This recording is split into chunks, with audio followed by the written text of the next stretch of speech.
Leviticus 18 forbids the worship of the pagan god Molech. Now, Moloch was the god of the Ammonites, and his name is likely a combination of two Hebrew words, one for king and the other for shame. So he was seen as the ruler of shameful sacrifice. Now, worshiping Moloch was not just simply building a statue and bowing down to it. No, there were actual sexual rituals, and even children were sacrificed. It is believed that idols of Molech were giant metal statues of a man with a bull's head.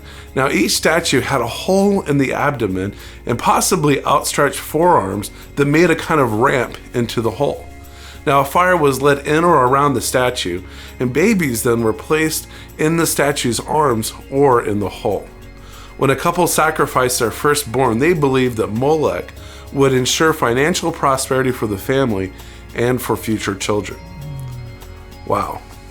Can you believe that people's hearts were so hardened?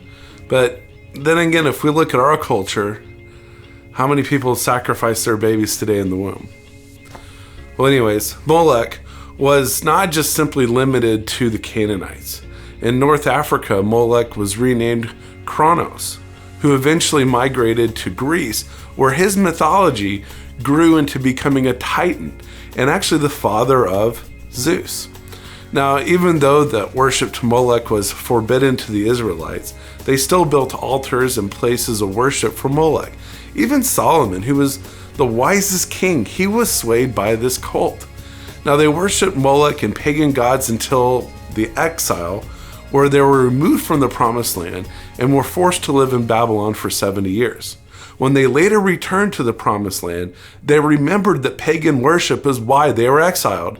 So they actually banned pagan worship like they were supposed to do all along, like it says in Leviticus 18.